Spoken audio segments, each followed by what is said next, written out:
ಓಂ ಶಾಂತಿ. ಅನ್ಗಾ Kannada YouTube ಚಾನೆಲ್ನ ಎಲ್ಲ ಆತ್ಮೀಯ ಸಹೋದರ ಸಹೋದರಿಯರಿಗೂ ಇಂದಿನ ಸಂಚಿಕೆಗೆ ಸ್ವಾಗತ. ನಾವು ದಿನಾಲು ಕೂಡ ಇತರರ ಬಗ್ಗೆ ಹಲವಾರು ರೀತಿಯಲ್ಲಿ ಕಾಮೆಂಟ್ ಮಾಡ್ತಿರ್ತೀವಿ ಅಥವಾ ಜಡ್ಜ್ ಮಾಡ್ತಿರ್ತೇವೆ. ಇವ್ರು ಸೋಂಬೇರಿ ಅಥವಾ ಸೋಮಾರಿ ಅಂತ ಜಡ್ಜ್ ಮಾಡ್ತೇವೆ. ಕೆಲವೊಂದ್ ಬಾರಿ ಯಾರಾದ್ರೂ ಜೋರಾಗಿ ಮಾತಾಡ್ತಾರೆ ಅಂತಂದ್ರೆ ಇವ್ರು ಕೋಪಿಷ್ಟ ಅಥವಾ ಕೋಪ ಜಾಸ್ತಿ ಅಂತ ಹೇಳ್ತೇವೆ. ಅಥವಾ ಯಾರಾದ್ರೂ ನಮ್ಮ ಮೆಸೇಜ್ಗೆ ರಿಪ್ಲೈ ಮಾಡ್ಲಿಲ್ಲ ಅಂತಂದ್ರೆ ಇವ್ರಿಗೆ ಅಹಂಕಾರ ಜಾಸ್ತಿ ಅಂತ ಹೇಳ್ಬಿಟ್ಟು ತೀರ್ಪು ನೀಡ್ತೇವೆ. ಅಥವಾ ಇವ್ರಿಗೆ ಅಷ್ಟೊಂದು ಅರ್ಹತೆ ಇಲ್ಲ ಬಿಡಿ ಅಂತ ಹೇಳ್ತೇವೆ. ಅಥವಾ ಇವ್ರಿಗೆ ಬುದ್ಧಿ ಕಡಿಮೆ ಅಂತ ತೀರ್ಪು ನೀಡ್ತೇವೆ. ಅಥವಾ ಕೆಲವೊಂದ್ ಬಾರಿ ಯಾರಾದ್ರೂ ಟೈಮ್ ಸರಿಯಾಗಿ ಬರ್ಲಿಲ್ಲ ಅಂದ್ರೆ ಇವ್ರಿಗೆ ಟೈಮ್ ನ ಬೆಲೆನೆ ಗೊತ್ತಿಲ್ಲ, ಟೈಮ್ ಸೆನ್ಸೇ ಇಲ್ಲ ಅಂತ ಹೇಳ್ಬಿಟ್ಟು ಎಷ್ಟು ಈಸಿಯಾಗಿ ನಾವು ಇನ್ನೊಬ್ಬರ ಬಗ್ಗೆ ತೀರ್ಪು ನೀಡ್ತಿರ್ತೇವೆ ಅಲ್ವಾ. ಕೆಲವೊಂದ್ ಬಾರಿ ಆಶ್ಚರ್ಯ ಅನ್ನೋ ರೀತಿಯಲ್ಲಿ ನಾವು ಕೂಡ ಗೊತ್ತಿಲ್ದೇನೆ ಜಡ್ಜ್ ಮಾಡ್ಕೊಳ್ತಿರ್ತೇವೆ. ಸೊ ನನ್ನಿಂದ ಇದು ಆಗಲ್ಲ ಬಿಡು, ನನ್ಗೆ ಅಷ್ಟೊಂದೆಲ್ಲ ಕಾನ್ಫಿಡೆನ್ಸ್ ಇಲ್ಲ, ಅಷ್ಟೊಂದೆಲ್ಲ ನಾನು ಶ್ರಮ ವಹಿಸಿ ಕೆಲಸ ಮಾಡ್ಲಿಕ್ಕೆ ಆಗಲ್ಲ ನನ್ನಿಂದ, ಅಥವಾ ನನ್ ಕೋಪ ಬಿಟ್ಟು ಹೋಗಲ್ಲ, ನಾನ್ ಹೀಗೆ ಇರೋದೆ ಅಂತ ಹೇಳ್ಬಿಟ್ಟು ಸ್ವಯಂನ ಬಗ್ಗೆನೂ ಹಲವಾರು ರೀತಿಯಲ್ಲಿ ಜಡ್ಜ್ ಮಾಡ್ಕೊಳ್ತಾ ಇರ್ತೀವಿ, ತೀರ್ಪು ನೀಡ್ತಾ ಇರ್ತೇವೆ. ಈ ತೀರ್ಪು ನೀಡೋ ನೇಚರ್ ಇಂದ ನಮ್ಮ ಭಾವನೆಗಳ ಮೇಲೆ, ನಮ್ಮ ಮೆಂಟಲ್ ಹೆಲ್ತ್ ಮೇಲೆ ಮತ್ತು ನಮ್ಮ ಶಾರೀರಿಕ ಆರೋಗ್ಯದ ಮೇಲೆ, ನಮ್ಮ ಸಂಬಂಧಗಳ ಮೇಲೆ ದುಷ್ಪರಿಣಾಮ ಬೀರುತ್ತೆ. ಮತ್ತು ಈ ತೀರ್ಪು ನೀಡೋದ್ರಿಂದ ನಾವು ಹೇಗೆ ಹೊರಗಡೆ ಬರ್ಬೇಕಾಗಿದೆ, ನಾನ್ ಜಡ್ಜ್ಮೆಂಟಲ್ ಅಭ್ಯಾಸವನ್ನ ಹೇಗೆ ಮಾಡ್ಬೇಕಾಗಿದೆ, ಹೇಗೆ ಅಳವಡಿಸ್ಕೊಳ್ಬೇಕಾಗಿದೆ ಆ ಸಂಸ್ಕಾರವನ್ನ ಅಂತ ಹೇಳ್ಬಿಟ್ಟು ಇಂದಿನ ಸಂಚಿಕೆಯಲ್ಲಿ ವಿವರವಾಗಿ ನಾವು ತಿಳಿದುಕೊಳ್ಳೋಣಂತೆ. ಜಡ್ಜ್ ಮಾಡೋದು ಅಂತಂದ್ರೆ ಒಂದು ಘಟನೆಯ ಬಗ್ಗೆ ಅಥವಾ ಒಬ್ಬ ವ್ಯಕ್ತಿಯ ಬಗ್ಗೆ ಪೂರ್ಣವಾಗಿ ತಿಳಿದುಕೊಳ್ಳದೆ ನಿರ್ಣಯಕ್ಕೆ ಬರೋದು. ಉದಾಹರಣೆಗೆ ಒಬ್ಬ ವಿದ್ಯಾರ್ಥಿ ಕೆಲವು ದಿನಗಳಿಂದ ಲೇಟ್ ಆಗಿ ಸ್ಕೂಲಿಗೆ ಬರ್ತಾ ಇದ್ರು ಅಂತಂದ್ರೆ ಟೀಚರ್ ಅನ್ಕೊಳ್ತಾರೆ ಇವ್ರು ಬೇಗ ಹೇಳ್ತಾ ಇಲ್ಲ, ಸೋಂಬೇರಿ, ಅದಕ್ಕೇನೆ ಕೆಲವು ದಿನಗಳಿಂದ ಇವ್ರು ಲೇಟ್ ಆಗಿ ಬರ್ತಾರೆ ಅಥವಾ ಓಡಿ ಬಂದ್ಬಿಟ್ಟು ಅರ್ಜೆಂಟ್ ಅಲ್ಲಿ ಕ್ಲಾಸ್ ಅಲ್ಲಿ ಕುಳಿತುಕೊಳ್ತಾರೆ ಅಂತ ಹೇಳ್ಬಿಟ್ಟು ಅನ್ಕೊಳ್ತಾರೆ. ಒಂದಿನ ಕೇಳ್ತಾರೆ, ಯಾಕೆ ಇತ್ತೀಚೆಗೆ ನೀವು ಸರಿಯಾದ ಟೈಮ್ಗೆ ಕ್ಲಾಸಿಗೆ ಬರ್ತಾ ಇಲ್ಲ ಅಂತ ಹೇಳ್ಬಿಟ್ಟು. ಆಗ ವಿದ್ಯಾರ್ಥಿ ಹೇಳ್ತಾರೆ, ನಮ್ ತಾಯಿ ಇಲ್ಲ, ನಮ್ ತಂದೆಗೆ ಕೆಲವು ದಿನಗಳಿಂದ ಹುಷಾರಿಲ್ಲ, ಅವ್ರಿಗೆ ನಾನೇನೆ ಊಟ ಕೊಟ್ಬಿಟ್ಟು ಮೆಡಿಸಿನ್ ಕೊಟ್ಟು ಬರ್ಬೇಕು, ಅದಕ್ಕೆ ಲೇಟ್ ಆಗತ್ತೆ ಟೀಚರ್ ಅಂತ ಹೇಳ್ಬಿಟ್ಟು. ಅವಾಗ ಟೀಚರ್ಗೆ ಆ ಮಗುವಿನ ಬಗ್ಗೆ ತುಂಬಾ ಕರುಣೆ ಬರುತ್ತೆ. ಸೊ ಅವಾಗ ಅವರೊಂದು ಸಂಕಲ್ಪ ಮಾಡ್ತಾರೆ, ಯಾರದೇ ಪೂರ್ಣವಾದ ಕಥೆಯನ್ನ ತಿಳಿದುಕೊಳ್ಳದೆ ನಾವು ಈ ರೀತಿ ಜಡ್ಜ್ ಮಾಡಬಾರ್ದು, ತೀರ್ಪು ನೀಡಬಾರ್ದು ಒಬ್ಬರ ಪ್ರತಿ ಅಂತ ಹೇಳ್ಬಿಟ್ಟು. ನಮಗೂ ಕೂಡ ಎಷ್ಟೋ ಬಾರಿ ಇನ್ನೊಬ್ಬರ ಪೂರ್ಣವಾದ ಕತೆ ಗೊತ್ತಿರೋದಿಲ್ಲ. ಅವರ ವರ್ತನೆಯನ್ನು ನೋಡ್ಬಿಟ್ಟು, ಅವರ ವ್ಯವಹಾರವನ್ನ ನೋಡ್ಬಿಟ್ಟು ನಾವ್ ಏನ್ ಮಾಡ್ತಿರ್ತೀವಿ, ಬಹಳ ಸಹಜವಾಗಿ ಅವ್ರಿಗೆ ತೀರ್ಪು ನೀಡ್ತಾ ಇರ್ತೇವೆ. ಸೊ ಇವ್ರು ಸರಿಯಾಗಿ ಕೆಲಸ ಮಾಡ್ತಾ ಇಲ್ಲ, ಇವ್ರಿಗೆ ಅಷ್ಟೊಂದು ಅದ್ರಲ್ಲಿ ಆಸಕ್ತಿನೇ ಇಲ್ಲ ಅಂತ ಹೇಳ್ಬಿಟ್ಟು. ನಮ್ಗೆ ಗೊತ್ತಿರೋದಿಲ್ಲ ನಿಜವಾಗ್ಲೂ ಅವ್ರು ಯಾಕೆ ಆ ರೀತಿ ಮಾಡಿದ್ರು ಅಂತ ಹೇಳ್ಬಿಟ್ಟು ಅಲ್ವಾ. ಆದ್ರೆ ತೀರ್ಪು ನೀಡ್ಬಿಡ್ತೇವೆ. ಸೊ ಅದ್ರಿಂದ ಈ ತೀರ್ಪು ನೀಡೋದು ಅಂತಂದ್ರೆ, ಜಡ್ಜ್ ಮಾಡೋದು ಅಂತಂದ್ರೆ, ನಾವು 1 ನಿಮಿಷ ಇದ್ರ ಬಗ್ಗೆ ಯೋಚನೆ ಮಾಡಿ ನೋಡೋಣ. ಯಾವ ರೀತಿ ಆ ಸಮಯದಲ್ಲಿ ನಾವು ಅನುಭವ ಮಾಡ್ತೇವೆ. ನಾವು ತುಂಬಾ ಕ್ಲೀನ್ ಆಗಿರ್ತೇವೆ, ಇನ್ನೊಬ್ರು ಅಷ್ಟೊಂದು ಕ್ಲೀನಿನೆಸ್ ಬಗ್ಗೆ ಕಾಳಜಿ ವಹಿಸೋದಿಲ್ಲ, ಗಮನ ಕೊಡೋದಿಲ್ಲ ಅಂತಂದ್ರೆ ಅವ್ರು ನೋಡ್ಬಿಟ್ಟು ಇವ್ರು ಸ್ವಚ್ಛತೆ ಬಗ್ಗೆ ಸ್ವಲ್ಪನೂ ಅರಿವೇ ಇಲ್ಲ, ಯಾವ ರೀತಿ ಕೆಲಸ ಮಾಡ್ತಾರೆ, ಎಷ್ಟು ಗಲೀಜ್ ಆಗಿದೆ ನೋಡಿ ಎಲ್ಲಾ ಕಡೆ ಅಂತ ಹೇಳ್ಬಿಟ್ಟು ನಾವು ಅವ್ರ ಬಗ್ಗೆ ಜಡ್ಜ್ ಮಾಡ್ತಾ ಇದೀವಿ. ಅಥವಾ ಸ್ವಲ್ಪ ಜೋರಾಗಿ ಮಾತಾಡ್ತಾ ಇದ್ದಾರೆ ಅಂತಂದ್ರೆ, ಇವ್ರಿಗೆ ಅಷ್ಟು ಗೊತ್ತಾಗೋದಿಲ್ವಾ, ಸ್ವಲ್ಪ ಸೂಕ್ಷ್ಮವಾಗಿ ಸ್ಲೋ ಆಗಿ ಮಾತಾಡ್ಬೇಕಂತ ಹೇಳ್ಬಿಟ್ಟು ಈ ರೀತಿ ತೀರ್ಪು ನೀಡ್ತಿರ್ತೀವಲ್ವಾ. ಆ ಸಮಯದಲ್ಲಿ ನಾವು ಯಾವ ರೀತಿ ಭಾವಿಸ್ತಾ ಇರ್ತೀವಿ, ಯಾವ ರೀತಿ ಅನುಭವ ನಾವು ಮಾಡ್ತಾ ಇರ್ತೀವಿ. ಒಂದು ನಮ್ಗೆ ಅಸಮಾಧಾನ ಆದ್ರೂ ಆಗಿರತ್ತೆ, ಕೆಲವೊಂದ್ ಬಾರಿ ಕೋಪನೆ ಬಂದ್ಬಿಡುತ್ತೆ, ಕೆಲವೊಂದ್ ಬಾರಿ ಕೆಲವೊಂದು ವಿಷಯಗಳನ್ನ ಅಥವಾ ಕೆಲವೊಂದ್ ಬಾರಿ ಕೆಲವೊಂದು ಜಡ್ಜ್ಗಳನ್ನ ಮಾಡಿದಾಗ ನಮ್ಗೆ ಕೆಲವೊಬ್ಬರ ಬಗ್ಗೆ ದ್ವೇಷ ಬರ್ಲಿಕ್ಕೆ ಶುರು ಆಗ್ಬಿಡುತ್ತೆ ಅಲ್ವಾ. ಇವ್ರಿಗೆ ನಾನು ಏನ್ ಮಾಡಿದ್ರು ಇಷ್ಟಾನೇ ಆಗೋದಿಲ್ಲ, ಎಲ್ಲದರಲ್ಲಿ ತಪ್ಪು ಕಂಡು ಹಿಡಿತಾರೆ ಅಂತ ಹೇಳ್ಬಿಟ್ಟು ಏನ್ ಮಾಡ್ತೀವಿ, ಅವಾಗ ಅವ್ರ ಬಗ್ಗೆ ಕೋಪ ಅಥವಾ ದ್ವೇಷನೇ ಉಂಟಾಗುತ್ತೆ. ಅಂತಂದ್ರೆ ಹೇಳೋ ಉದ್ದೇಶ ಅಂತಂದ್ರೆ, ನಾವ್ ಯಾವಾಗ್ಲೇ ಯಾರ ಬಗ್ಗೆ ಯಾವ್ದೇ ರೀತಿಯಲ್ಲಿ ತೀರ್ಪು ನೀಡ್ತಾ ಇದೀವಿ, ಜಡ್ಜ್ ಮಾಡ್ತಾ ಇದೀವಿ ಅಂತಂದ್ರೆ ಆ ಸಮಯದಲ್ಲಿ ನಮ್ಮ ಮನಸ್ಸಿನಲ್ಲಿ ನೆಮ್ಮದಿ ಅನ್ನೋದಂತೂ ಇರೋದಿಲ್ಲ, ಶಾಂತಿ ಅನ್ನೋದು ಕೂಡ ಇರೋದಿಲ್ಲ, ಖುಷಿನೂ ಇರೋದಿಲ್ಲ. ಸೊ ಒಬ್ರು ಯಾವಾಗ್ಲೂ ಕೂಡ ಕೆಲವೊಂದ್ ಬಾರಿ ಲೇಟ್ ಆಗಿ ಬರ್ತಾರೆ ಅಂತಂದ್ರೆ ನಾವೇನ್ ಹೇಳ್ತೀವಿ, ಇವ್ರಿಗೆ ಟೈಮ್ ಸೆನ್ಸೇ ಇಲ್ಲ, ಯಾವಾಗ್ಲೂ ಲೇಟ್ ಆಗೇ ಬರ್ತಾರೆ ಅಂತ ಹೇಳ್ಬಿಟ್ಟು ತೀರ್ಪು ನೀಡ್ತೀವಿ. ಅವಾಗ ಏನ್ ಅನ್ಸುತ್ತೆ, ನಮ್ಮ ಮನಸ್ಸಲ್ಲಿ ಒಂದು ಅಸಮಾಧಾನ ಮೂಡುತ್ತೆ. ಮತ್ತೆ ಅವ್ರ ಮೇಲೆ ಒಂದು ವಿಶ್ವಾಸ ಅನ್ನೋದೇ ಇರೋದಿಲ್ಲ. ಅಯ್ಯೋ ಇವ್ರಿಗೆ ಇಷ್ಟು ಗಂಟೆಗೆ ಬನ್ನಿ ಅಂತಂದ್ರೆ ಇಷ್ಟು ಗಂಟೆಗೆ ಬರ್ತಾರೆ ಅಂತ ಹೇಳ್ಬಿಟ್ಟು ಒಂದು ಅಸಮಾಧಾನ ಇರುತ್ತೆ, ಬೇಜಾರಾಗುತ್ತೆ, ಅಥವಾ ಕೆಲವೊಂದ್ ಬಾರಿ ನೋವು ಕೂಡ ಆಗುತ್ತೆ, ಇವ್ರಿಗೆ ಎಷ್ಟು ಹೇಳಿದ್ರು ಹಾಗೆ ಮಾಡ್ತಾರಲ್ಲ ಅಂತ ಹೇಳ್ಬಿಟ್ಟು. ಅಂದ್ರೆ ನಾವ್ ಯಾವಾಗ್ಲೇ ತೀರ್ಪು ನೀಡಿದಾಗ್ಲೂ ಕೂಡ ನಮ್ಗೆ ಏನಾಗುತ್ತೆ, ಕೋಪ, ದ್ವೇಷ, ಅಸಮಾಧಾನ ಅಥವಾ ನೋವು ಅಥವಾ ಕಿರಿಕಿರಿ ಮನಸ್ಸಿಗೆ ಈ ತರ ಉಂಟಾಗುತ್ತೆ. ಸೊ ಈ ಎಲ್ಲಾ ಭಾವನೆಗಳು ನಮ್ಗ ಆರೋಗ್ಯಕ್ಕಂತೂ ಒಳ್ಳೇದಲ್ಲ ಅಲ್ವಾ. ಸೊ ಇದರಿಂದ ನಮ್ ಮೂಡ್ ಆಫ್ ಆಗುತ್ತೆ, ಅಥವಾ ಆಂತರಿಕ ಶಕ್ತಿಗಳು ನಷ್ಟ ಆಗ್ತವೆ, ಮನಸ್ಸು ದುರ್ಬಲಗೊಳ್ತಾ ಹೋಗುತ್ತೆ. ಮತ್ತು ನಾವು ಈ ತರ ಜಡ್ಜ್ ಮಾಡ್ತಾ ಅದೇ ಸಂಸ್ಕಾರ ನಮ್ಮಲ್ಲಿ ಬೆಳಿಲಿಕ್ಕೆ ಶುರು ಆಗುತ್ತೆ. ಅಂದ್ರೆ ಎಷ್ಟು ಆ ಸಂಸ್ಕಾರದಲ್ಲಿ ನಾವೆಷ್ಟು ಎಕ್ಸ್ಪರ್ಟ್ ಆಗ್ಬಿಡ್ತೀವಿ ಅಂತಂದ್ರೆ, ಕೆಲವೊಂದ್ ಬಾರಿ ಎಲ್ಲಾ ಸರಿ ಇರುತ್ತೆ, ಬಟ್ ನಮ್ಗೆ ಆ ಸಂಸ್ಕಾರ ಆಗ್ಬಿಟ್ಟಿರುತ್ತಲ್ವಾ, ತಪ್ಪು ಕಂಡು ಹಿಡಿಯೋದು ಅಥವಾ ಜಡ್ಜ್ ಮಾಡೋದು, ಏನಾದ್ರೂ ಅದ್ರಲ್ಲಿ ಒಂದು ಕೊರತೆಯನ್ನ ಕಂಡು ಹಿಡಿದ್ಬಿಟ್ಟು ನಾವು ಜಡ್ಜ್ ಮಾಡ್ತಿರ್ತೀವಿ. ಸೊ ಈ ರೀತಿ ನಿರಂತರವಾಗಿ ನಾವು ಜಡ್ಜ್ ಮಾಡ್ತಾ ಇರ್ತೀವಿ ಅಂತಂದ್ರೆ ಈ ರೀತಿಯ ಭಾವನೆಗಳು, ನಕಾರಾತ್ಮಕ ಭಾವನೆಗಳನ್ನೇ ಅನುಭವ ಮಾಡ್ತಿಲ್ವಾ. ಅಶಾಂತಿ ಅಥವಾ ಕಿರಿಕಿರಿ, ಕೋಪ, ದ್ವೇಷ ನಕಾರಾತ್ಮಕವಾದ ಭಾವನೆಗಳಲ್ವಾ. ಇವುಗಳನ್ನ ಪದೇ ನಾವು ಅನುಭವ ಮಾಡ್ತಾ ಇದ್ವಿ ಅಂತಂದ್ರೆ ಏನಾಗುತ್ತೆ, ನಮ್ಮ ಮನಸ್ಸು ದುರ್ಬಲಗೊಳ್ಳುತ್ತೆ, ಮಾನಸಿಕವಾಗಿ ಕೂಡ ನಾವೇನಾಗ್ತೇವೆ, ಏನು ಹಿಂಸೆಯನ್ನ ಅನುಭವ ಮಾಡ್ತೇವೆ ಕೆಲವೊಂದ್ಸಲ. ಮತ್ತು ಈ ರೀತಿ ಭಾವನೆಗಳಿಗೆ ಒಳಗಾದಾಗ ನಮ್ಮಲ್ಲಿ ಒತ್ತಡದ ಹಾರ್ಮೋನ್ಗಳೇನಾಗ್ತಿರ್ತವೆ, ಉತ್ಪತ್ತಿ ಆಗ್ತಿರ್ತವೆ. ಇವುಗಳು ಶರೀರದ ಆರೋಗ್ಯಕ್ಕೆ ಅಷ್ಟೊಂದೇನು ಒಳ್ಳೇದಲ್ಲ ಅಲ್ವಾ. ನಮ್ಮ ಇಮ್ಯುನಿಟಿ ಸಿಸ್ಟಮ್, ರೋಗ ನಿರೋಧಕ ಶಕ್ತಿ ಕಡಿಮೆ ಆಗುತ್ತೆ. ಕೆಲವೊಂದು ಬಾರಿ ಈ ರೀತಿಯ ಯಾವಾಗ್ಲೂ ಕೂಡ ಒಂದು ಆತಂಕ, ಒಂದು ಒತ್ತಡದಲ್ಲಿ ನಾವ್ ಇದ್ವಿ ಅಂತಂದ್ರೆ, ಸೊ ನಮ್ ಬ್ಲಡ್ ಪ್ರೆಷರ್ ಆಗಿರ್ಬೋದು ಅಥವಾ ಹೃದಯ ಸಂಬಂಧಿ ಕಾಯಿಲೆಗಳೇ ಆಗಿರ್ಬೋದು. ಕೆಲವೊಂದ್ ಬಾರಿ ತಲೆ ಇಷ್ಟು ಭಾರ ಆಗ್ಬಿಡುತ್ತೆ ಅಂತಂದ್ರೆ ತಲೆನೋವು ಬಂದ್ಬಿಡುತ್ತೆ ಅಲ್ವಾ. ಕೆಲವೊಂದ್ ಬಾರಿ ಸ್ನಾಯುಗಳ ಸೆಳೆತನ ಕೂಡ ಆಗುತ್ತೆ. ಇದೆಲ್ಲ ಕೂಡ ಏನಕ್ಕೆ ಆಗ್ತಾ ಇದೆ, ನಾವು ಅನುಭವಿಸ್ತಾ ಇರುವಂತಹ ಈ ಭಾವನೆಗಳಿಂದ. ಈ ಭಾವನೆಗಳು ಕೂಡ ಯಾಕೆ ಅನುಭವ ಮಾಡ್ತಾ ಇದ್ವಿ, ನಮ್ಗೆ ತೀರ್ಪು ನೀಡುವಂತಹ ಅಥವಾ ಜಡ್ಜ್ ಮಾಡೋ ನೇಚರ್ ಇರೋ ಕಾರಣ. ಸೊ ಹಾಗಿದ್ರೆ ಏನ್ ಮಾಡ್ಬೇಕು, ಏನಿದೆ ಅದನ್ನ ನೋಡ್ಬಿಟ್ಟು ಆ ರೀತಿ ಹೇಳೋದು ಕೂಡ ತಪ್ಪ ಆಗಿದ್ರೆ ಅಂತ ಹೇಳ್ಬಿಟ್ಟು ಪ್ರಶ್ನೆ ಬರ್ಬೋದು. ಒಬ್ರು ನಮ್ಗೆ ಸುಳ್ಳು ಹೇಳ್ತಾ ಇದಾರೆ ಅಂತಂದ್ರೆ, ನೀವು ಸುಳ್ಳು ಹೇಳ್ತಾ ಇದ್ದೀರಾ, ಸುಳ್ಳುಗಾರ ಅಥವಾ ಸುಳ್ಳುಗಾರ್ತಿ ಅಂತ ಹೇಳೋದ್ ತಪ್ಪ ಆಗಿದ್ರೆ, ಒಬ್ರು ಜೋರಾಗಿ ಮಾತಾಡ್ತಾ ಇದಾರೆ ಅಂತಂದ್ರೆ ನಿಮ್ಗೆ ತುಂಬಾ ಕೋಪ ಅಂತ ಹೇಳೋದ್ ತಪ್ಪ ಆಗಿದ್ರೆ, ಒಬ್ರು ನಾವು ಮೆಸೇಜ್ ಮಾಡಿದ್ರು ಅದಕ್ಕೆ ಇಲ್ಲಿವರೆಗೂ ರಿಪ್ಲೈನೇ ಮಾಡಿಲ್ಲ, ನೋಡಿದ್ದಾರೆ ಅಂತಂದ್ರೆ ಇವ್ರಿಗೆ ಅಹಂಕಾರ ಅಂತ ಹೇಳೋದ್ ತಪ್ಪ ಆಗಿದ್ರೆ, ಏನ್ ನಿಜ ಇದೆ ಅದನ್ನೇ ತಾನೇ ನಾವು ಮಾತಾಡ್ತಿರೋದು, ಹೇಳ್ತಿರೋದು ಅಂತ ಹೇಳ್ಬಿಟ್ಟು ನಾವು ಹೇಳ್ಬೋದು ಅಲ್ವಾ. ಆದ್ರೆ ಇಲ್ಲಿ ಏನ್ ಅರ್ಥ ಮಾಡ್ಕೊಳ್ಬೇಕಾಗಿದೆ ಅಂತಂದ್ರೆ, ನಾವು ತೀರ್ಪು ನೀಡೋದ್ರಿಂದ ಅಥವಾ ಜಡ್ಜ್ ಮಾಡೋದ್ರಿಂದ ಏನು ಪ್ರಯೋಜನ ಇಲ್ಲ. ನೀವ್ ಯಾರಿಗಾದ್ರೂ ನೀವು ಸುಳ್ಳು ಹೇಳ್ತೀರಾ, ನನ್ಗೆ ನಿಮ್ ಮೇಲೆ ವಿಶ್ವಾಸನೇ ಇಲ್ಲ ಅಂತ ಡೈರೆಕ್ಟ್ ಆಗಿ ಹೇಳಿದ್ವಿ ಅಂತಂದ್ರೆ, ಸೊ ಅವ್ರ ಏನ್ ಮಾಡ್ತಾರೆ, ಅವಾಗ ತಮ್ಮನ್ ತಾವು ರಕ್ಷಣೆ ಮಾಡ್ಕೊಳ್ಳೋದಕ್ಕಾಗಿ ನಮ್ ಜೊತೆ ವಾದ ವಿವಾದ ಆದ್ರೂ ಮಾಡ್ತಾರೆ, ಸಿದ್ಧ ಮಾಡ್ಲಿಕ್ಕಾದ್ರೂ ಜಿದ್ದು ಮಾಡ್ಲಿಕ್ಕಾದ್ರೂ ಪ್ರಯತ್ನ ಮಾಡ್ತಾರೆ, ಅವ್ರು ಸಿದ್ಧ ಮಾಡ್ಲಿಕ್ಕಾದ್ರೂ ಕೂಡ ಜೋರಾಗಿ ಮಾತಾಡ್ತಾರೆ. ಅವ್ರೇನಾದ್ರೂ ಒಪ್ಕೊಳ್ತಾರ, ಹೌದು ನಾನು ಸುಳ್ಳು ಹೇಳ್ದೆ, ನಿಮಗೆ ಕ್ಷಮೆ ಮಾಡಿ ಅಂತ ಹೇಳ್ಬಿಟ್ಟು. ಎಲ್ಲೋ ಒಂದೋ ಎರಡೋ ತುಂಬಾ ರೇರ್ ಕೇಸಸ್ ಅಲ್ಲಿ ಆ ರೀತಿ ಆಗುವಂತ ಸಾಧ್ಯತೆ ಇರುತ್ತೆ. ಆದ್ರೆ ಮೋಸ್ಟ್ ಆಫ್ ದ ಟೈಮ್ ಅವಾಗ ಏನಾಗುತ್ತೆ, ಅವ್ರನ್ನ ರಕ್ಷಣೆ ಮಾಡ್ಕೊಳಿಕ್ಕಾಗಿ ಜಗಳ ಕದನಗಳೇ ಆಗ್ತಿರ್ತವೆ ಅಲ್ವಾ. ಹಾಗೆ ನಾವು ಜಡ್ಜ್ ಮಾಡೋದ್ರಿಂದ, ಈ ರೀತಿ ನೇರವಾಗಿ ಅವ್ರಿಗೆ ಲೇಬಲ್, ಹಣೆಪಟ್ಟಿ ಕಟ್ಟೋದ್ರಿಂದನೂ ಕೂಡ ಏನ್ ಪ್ರಯೋಜನ ಅಂತ ಇಲ್ಲ. ಬಟ್ ನಮ್ ಉದ್ದೇಶ ಏನಾಗಿದೆ ಇಲ್ಲಿ, ಅವ್ರ ಬದಲಾವಣೆ ಆಗ್ಲಿ, ಅವ್ರ ಪ್ರಾಮಾಣಿಕವಾಗಿರ್ಲಿ, ಅವ್ರ ಸತ್ಯವನ್ನೇ ಮಾತಾಡ್ಲಿ ಅಂತ ಇದೆ ಅಂತಂದ್ರೆ, ನಾವು ಜಡ್ಜ್ ಮಾಡೋದನ್ನ ನಿಲ್ಲಿಸ್ಬೇಕಾಗಿದೆ. ಅದೇನ್ ಮಾಡ್ಬೇಕಾಗಿದೆ, ಅವಾಗ ಅವರು ಸುಳ್ಳು ಹೇಳ್ತಾ ಇದಾರೆ ಅಂತಂದ್ರೆ ಆ ಪರಿಸ್ಥಿತಿನ ಹೇಗ್ ನಿಭಾಯಿಸ್ಬೇಕು ಜಡ್ಜ್ ಮಾಡದೆ ಅಂತಂದ್ರೆ, ನಾವು ಅವ್ರ ಜೊತೆ ಮುಕ್ತವಾಗಿ ಮಾತಾಡ್ಬೇಕಾಗಿದೆ. ಈ ವಿಷಯದಲ್ಲಿ ನೀವು ನನ್ನ ಜೊತೆಯಲ್ಲಿ ಟ್ರಾನ್ಸ್ಪರೆಂಟ್ ಆಗಿರ್ಲಿಲ್ಲ, ಇಂಥ ವಿಷಯಗಳನ್ನ ನೀವು ನನ್ನೊಂದಿಗೆ ಹಂಚ್ಕೊಳ್ಳಿಲ್ಲ ನೀವು ಅಂತ ನೇರವಾಗಿ ಹೇಳಿ ಅವ್ರಿಗೆ.